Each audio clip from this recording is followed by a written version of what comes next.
Hello students, welcome back to our channel left hand commerce. और जैसा कि हम लोग कुछ डिफरेंट, कुछ हटके आपको देते आ रहे हैं अभी, आज का हमारा आपके वाइवा को बेस्ट करने के लिए, क्योंकि यूट्यूब में कोई भी वाइवा के ऊपर डेडिकेटेड वीडियोस लेकर नहीं आता या डेडिकेटेड वे नहीं बताता जिससे हम वाइवा को टैकल कर सके और अपने मार्क्स को बूस्ट कर सके। क्योंकि पूरे 20 नंबर की बात है, फाइल और वाइवा मिलाकर पूरे 20 नंबर बेटा।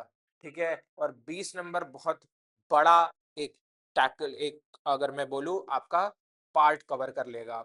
और खास आज आपका फेवरेट सब्जेक्ट, जहां आप डरते हो कि सर न्यूमेरिकल वाले में नंबर कट जाते हैं, थोड़ा तो बचा लो प्रैक्टिकल का बता के। ठीक है, तो आज हम प्रैक्टिकल के बारे में आपको बताएंगे, वाइवा में क्या पूछा जाता है, कैसे पूछा जाता है और आपको उसका आंसर कैसे देना चाहिए।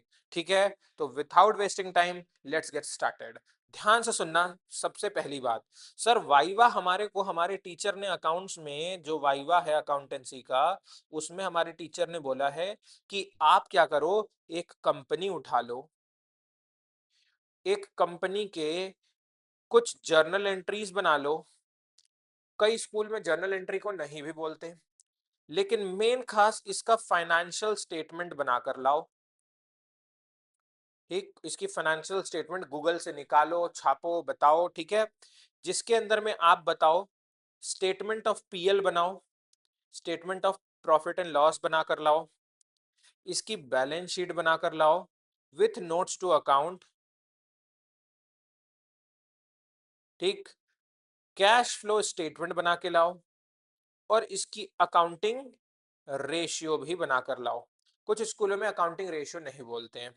ठीक, तो सबसे पहले आपके पूरे फाइल में आप लोगों ने स्टेटमेंट ऑफ पीएल बनाया होगा, बैलेंस शीट बनाया होगा, कैश फ्लो बनाया होगा और अकाउंटिंग रेशियो बनाया होगा। लेकिन आप लोगों ने इन दोनों को ग्राफ के थ्रू नहीं दिखाया होगा, ग्राफिकल, इसका ग्राफिकल रिप्रेजेंटेशन आपने शो नहीं किया होगा बेटा।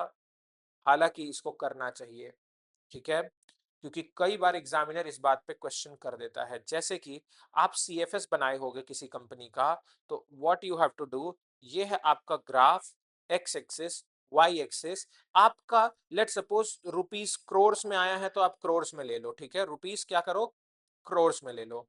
और आपको हमेशा दिखाना चाहिए, लेट सपोज आपका ऑपरेटिंग कुछ करोड़ का आया, इन्वेस्टिंग में कुछ पैसे आपका यूज हुए हैं, फाइनेंसिंग में कुछ पैसे आपके हैं, तो आपको ऐसे ऑपरेटिंग एक्टिविटी का, ऑपरेटिंग का, इन्वेस्टिंग का और फाइनेंसिंग का ग्राफ दिखाना चाहिए। ये पर्टिकुलर एक बात जो बच्चे इस पे फोकस नहीं करते, टीचर भी नहीं करते, कई बार आपका एक्सटर्नल इस पे क्वेश्चन कर देता है। नेक्स्ट बात, अलग अलग रेशियो आए होंगे, तो आपके रेशियो से जुड़ा, अगर आप रेशियो का नहीं भी ग्राफ करते बेटा तो ये ग्राफ इनफ होगा, लेकिन मैं रेशियो के लिए भी आपको कई बार बोल देता हूं। What you need to do, आप मान लो आपके मेजर मेजर रेशियो, जैसे आईटीआर, इन्वेंट्री टर्नओवर रेशियो की बात मैं बोल रहा हूं, बहुत इंपॉर्टेंट है, आपका डेट इक्विटी रेशियो। ठीक है, डेट इक्विटी रेशियो इसको दिखाना चाहिए आपको ग्राफ के थ्रू। डेट इक्विटी रेशियो के लिए आपको हमेशा एक पाई चार्ट का यूज कर लेना चाहिए। और बाकी रेशियोज के लिए आप क्या कर सकते हो, आपका इन्वेंट्री टर्नओवर रेशियो है या ये, तो आपका कितना प्लस और माइनस में है आप उसको भी यहाँ पर शो कर सकते हो। अगर आप रेशियो को नहीं भी दिखाते हो तो एक बार चल जाएगा, लेकिन आपको हमेशा इसका एक ग्राफ, मैं हमेशा बोलता हूं बच्चों को, इसका एक ग्राफ जरूर बना लेना चाहिए। अगर नहीं बनाया है बेटा तो बना लो। ठीक है, एक मुश्किल से 10 मिनट का टाइम लगेगा, मैक्सिमम खींच रहा हूं मैं, तो 10 मिनट का एक पूरे पेज को डेकोरेट करके बनाने में। ठीक है, अच्छा सर ये तो बात हो गई फाइल की। सर वाइवा में कैसे पूछेंगे, क्या पूछेंगे, सुनना बेटा। अब आते हैं फेवरेट क्वेश्चन ऑफ एग्जामिनर। ये जो कंपनी तुमने ली है, ये डेटा कहां से लिया है? पहला क्वेश्चन, ये डेटा का सोर्स क्या है? तो आप बोलोगे सर गूगल।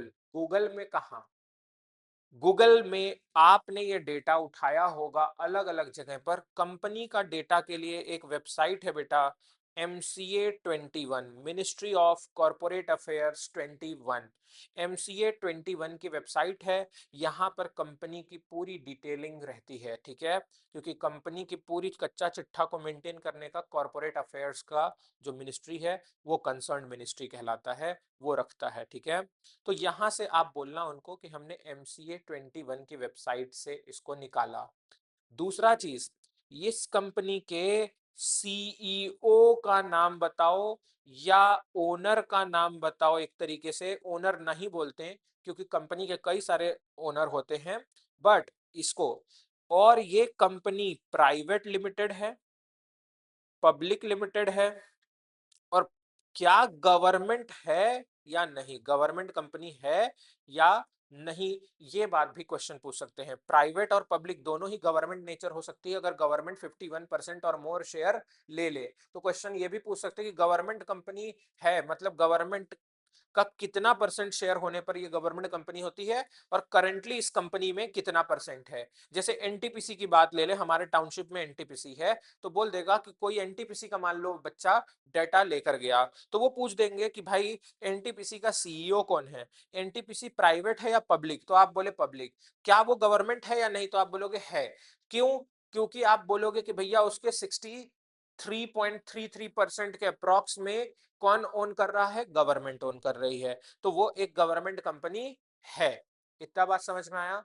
ठीक है। और ये चीज याद रखना, गवर्नमेंट कंपनी बनने के लिए 51% और मोर शेयर्स किसके पास होने चाहिए, गवर्नमेंट में भी, central government, state government, both, ठीक है, मिलाकर भी चलेगा, बट गवर्नमेंट के पास 51% और मोर होना चाहिए। इतनी बात समझ में आई? तो ये क्वेश्चन भी आपसे पूछा जा सकता है।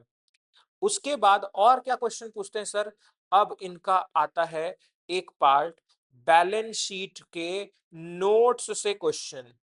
बैलेंस शीट के नोट्स से आपको बोलेगा ये वाला जो आइटम है ये किस हेडिंग में और किस सब हेडिंग में जाना चाहिए, किस हेडिंग और किस सब हेडिंग के अंदर जाना चाहिए। तो ये दूसरा क्वेश्चन जो बहुत फेमस एरिया है। पहले तो मैंने कंपनी के इंट्रो का पार्ट ऊपर तक बताया, अब कंपनी के फाइनेंशियल के अंदर में balance sheet with notes to account के अंदर के आइटम्स को किस हेडिंग और सब हेडिंग कहां पर प्रेजेंट किया जाता है, लिखा जाता है, ये आपसे पूछा जा सकता है। तो प्लीज, मैंने इसके ऊपर एक डेडिकेटेड वीडियो बनाया है बैलेंस शीट प्रेजेंटेशन का, आप उसको देख लेना, आपको प्रैक्टिकली याद हो जाएगा, आंसर करने लॉजिक समझ में आ जाएगा। अगर कोई पूछ भी दिया कि नोट्स में इसी जगह क्यों आएगा, तो भी आप उसका लॉजिक बता पाओगे। अच्छा, आगे चलते हैं। अब आता है इनका favourite area, cash flow statement से पूछने का क्वेश्चन। इसमें तीन मेजर टाइप के क्वेश्चन होते हैं, मतलब तीन लेवल पर।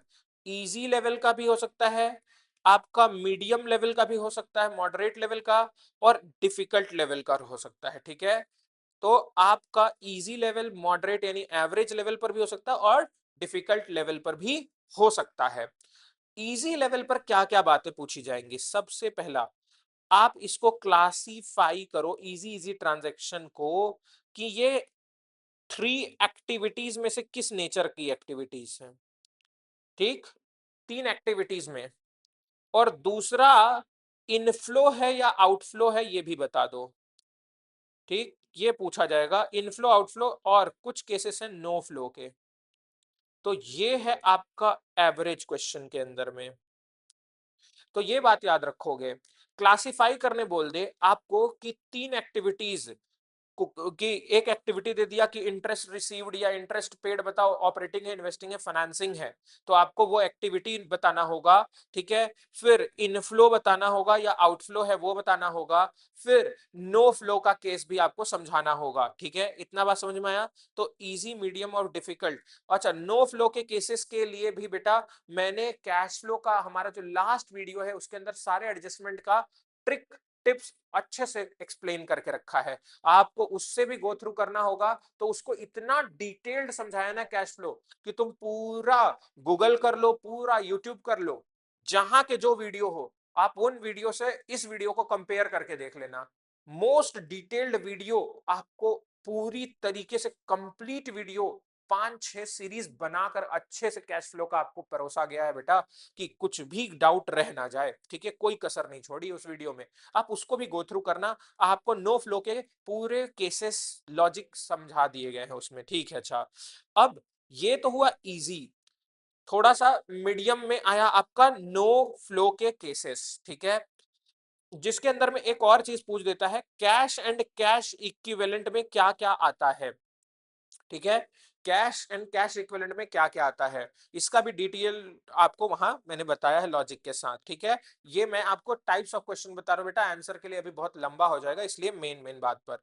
अब सर डिफिकल्ट में क्या पूछते हैं, ठीक है, सुनना, डिफिकल्ट में आपसे इसका भी डिटेल्ड आंसर आपको वहीं मिलेगा, सुनना।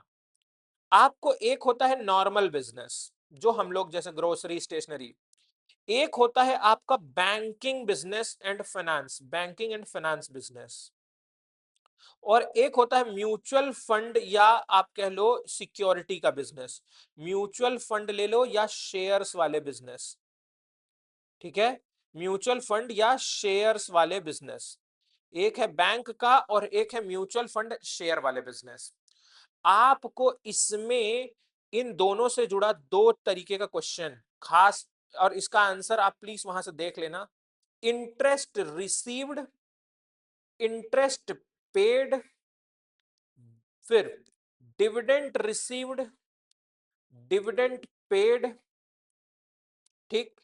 और एक और बिजनेस मैं यहां बता देता हूं, एक और बिजनेस कई बार पूछ देते हैं, real states, real states word का मतलब होता है बेटा प्रॉपर्टी डीलिंग की बिजनेस, क्या जो बिल्डिंग वगैरह बनाते हैं ना वो प्रॉपर्टी वगैरह की, इसमें भी पूछता है रेंट रिसीव्ड, रेंट पेड, ये यहां से पूछता है, यहां इंटरेस्ट का और इन दोनों से, ठीक है, ये बातें पूछी जाती हैं कि ये बताओ कि ये तीनों एक्टिविटी में से ये ऑपरेटिंग होगा, इन्वेस्टिंग फाइनेंसिंग होगा, इन्वेस्टिंग होगा, इनको भी पूछ दिया जाएगा आपसे, बताओ कि ये ऑपरेटिंग है, इन्वेस्टिंग है, फाइनेंसिंग है, इसमें क्लासिफाई करने का। बेटा देखो इसका डिटेल्ड आंसर उसी वीडियो में आपको मिल जाएगा, बहुत अच्छे से समझा दिया है, तो प्लीज उसको गो थ्रू कर लेना, क्योंकि आपकी सोच से भी परे इसका एक्सप्लेनेशन होने वाला है। आप जैसे सोचते हो जिस नजरिए से कि इंटरेस्ट रिसीव्ड पेड कैसे होगा, उसका लॉजिक ही बदल जाएगा इस वीडियो को देखने के बाद। अच्छे से समझाया है कि कब किसको क्या सोचना चाहिए, कब किसको क्या बोलना चाहिए इसमें, ठीक है। तो आप देखना इन वीडियोस को, मोस्ट डिफिकल्ट क्वेश्चंस में से ये क्वेश्चन है, क्योंकि इसके आंसर्स आपको थोड़ा सा सोचने के बाद ही आप सही बता पाओगे। अगर पहले से सोच रखे रहोगे, उस वीडियो को देख के समझ रखे रहोगे, तो आपको बड़ा हल्का लगेगा और लगेगा यही पूछना था। और अगर नहीं देख रखोगे तो उल्टा सीधा आंसर बताओगे और फिर आकर चेक करोगे और बोलोगे अरे यार ये तो गलत हो गया, या मैम ने गलत पूछ दिया, या ऐसे कौन पूछता है, ऐसे कौन घुमाता है, ये सब बाद में बोलोगे, लेकिन नंबर नहीं आएगा। तो प्लीज आपको अगर नंबर चाहिए ना बेटा, तो इस बात को, इस एरिया को, इस डिफिकल्ट पार्ट को बिल्कुल ही मत भूलना, चाहे कुछ भी हो जाए। इतनी बात समझ में आई, ठीक है। अच्छा, अब एक चीज और क्वेश्चन क्या पूछ देता है, ध्यान से सुनना, इस कंपनी से जुड़ा एक और खास बात पूछ देगा आपसे, इस कंपनी से जुड़ा ही, इस कंपनी से जुड़ा खास बात और क्या पूछता है कि ये कंपनी लिस्टेड है या अनलिस्टेड है, ये लिस्टेड है या अनलिस्टेड है। लिस्टेड मतलब कि मार्केट में क्या इस कंपनी के शेयर मार्केट के अंदर में शेयर्स अवेलेबल हैं स्टॉक एक्सचेंज पे या नहीं है, ठीक, और हैं तो उसका क्या प्राइस चल रहा है, उसका प्राइस क्या चल रहा है। तो एनटीपीसी जैसे लिस्टेड फॉर्म में है और एनटीपीसी के जो शेयर्स का रेट भाव चल रहा है, वो आप प्लीज लगभग में देख के जाना, लगभग में देख के जाना, ठीक है। जो भी आप कंपनी उठाए हो लगभग में उसके शेयर प्राइस देख के जाना। सर कैसे मिलेगा ये शेयर प्राइस, आप गूगल में जाकर सीधा लिखना व्हाट, या पहले तो इज और कंपनी का नेम, लिस्टेड और अनलिस्टेड। अगर आंसर आता है अनलिस्टेड तब तो भैया आप बच गए, लेकिन आप जो उठाए होगे वो लिस्टेड का ही उठाए होगे, आई एम 101% श्योर, ठीक है। और लिस्टेड उठाए होगे तो आप उसमें लिखना what is the current market price of company, ये शेयर्स ऑफ दिस कंपनी, ठीक है, अपने कंपनी का नाम, आपको करंट मार्केट प्राइस निकल कर आ जाएगा, ठीक है। कई सारे जगह से आप देख सकते हो, ग्रो से भी देख सकते हो, गूगल से आप सिंपली देखना, क्योंकि अपना टाइम नहीं ज्यादा इधर उधर करना है, आप गूगल करना, आपको करंट डेटा मिल जाएगा, ठीक है उसका। चलो, तो ये सारे खास खास बातें हो गई, और अब लास्ट इसका पार्ट चलते हैं जो एग्जाम में आपसे पूछ सकता है। सुनना, कोई भी एक रेशियो को दो तरीके से क्वेश्चन इसके थ्योरी में पूछते हैं। इस रेशियो का कोई आइडियल रेशियो है क्या? जैसे debt equity ratio 2:1 ideal ratio है, करंट रेशियो का भी 2:1 है, लिक्विड रेशियो का 1:1 है। तो पहला तो बोलेगा क्या इसका कोई आइडियल रेशियो है, और दूसरा बात आपसे जो पूछेगा कि इसको किस रीजन से कैलकुलेट करते हैं, इस रेशियो का सिग्निफिकेंस भी कई लोग इसको बोल देते हैं कि क्या जरूरत है, ये रेशियो क्या बताता है, इसको खोजने से क्या पता चलता है। तो बेटा, इसके लिए मैंने आपको अकाउंटिंग रेशियो का बहुत सारा चीज बता के रखा है क्लास में भी, और थियोरेटिकली और लॉजिकली भी समझा रखा है, और बहुत जल्द, ठीक है, कुछ ही दिनों में रेशियो के ऊपर हम डेडिकेटेड वीडियो लाने वाले हैं, जिसके अंदर में एक एक चीज को एकदम तोड़ मरोड़ कर रख देंगे, ठीक है। तब आपको समझ में आएगा कि अच्छा, रेशियो इतने दिन से जो लग रहा था वो इतना लल्लू पल्लू सा नहीं है, मतलब सिर्फ याद करने का नहीं, उसके फॉर्मूला के पीछे क्या लॉजिक है, कैसे है, वो सारा चीज इसमें मैंने बता के रखा है, ठीक है। मतलब आपको जो वीडियो आएगी उसमें पूरा डिटेल मिलने वाला है, ठीक है। तो ये सारा चीज हो गया हमारा मेजर मेजर, जो आपसे क्वेश्चन पूछ दिया जाएगा, आप प्लीज वो सारी चीजों को पहले से ही तैयार रखो। इन चीजों को ही एग्जामिनर आपसे क्रॉस चेक करने वाला है, क्योंकि अगेन मैं आपको जाते जाते ये बोल दे रहा हूं, एग्जामिनर के पास बुक नहीं होगी, आपकी फाइल होगी।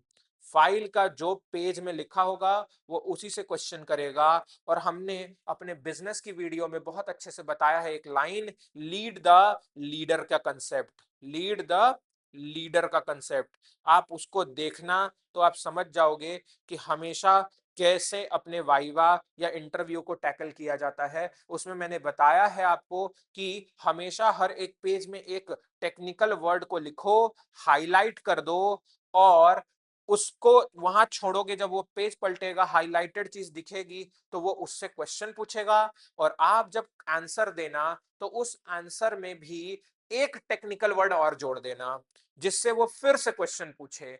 तो आप कहीं ना कहीं उसको अपने बातों में, अपने वर्ड्स में आगे लेकर चल रहे हो, और उस वर्ड का आप पहले से ही तैयारी रखे हो। इस तरीके से you can map his psychology, examiner की साइकोलॉजी, और आप कहीं ना कहीं अपने आंसरेबिलिटी का या अपने ये कॉन्फिडेंस का एक कंट्रोल अपने पास रख पाओगे, ठीक है। तो प्लीज इस चीज को समझना बहुत अच्छे से, एक एक चीज को मैंने कर दिया है आपके लिए रेडी। अब आपका टाइम चालू होता है, आप इसको तैयार रखो, बहुत कम टाइम आपको बचा है, अ वीक और टू, और आपके वाइवा शुरू हो जाएंगे, ठीक है। तो आज के लिए इतना ही, मिलते हैं नेक्स्ट वीडियो में। Till then, take care, bye bye. और अगर हाँ, कुछ भी अच्छा लगे तो लाइक शेयर सब्सक्राइब जरूर कर देना, ठीक है। आप ही के लिए मेहनत हो रही है, और आगे भी मेहनत होती रहेगी, ठीक है। ओके, मिलते हैं नेक्स्ट वीडियो में।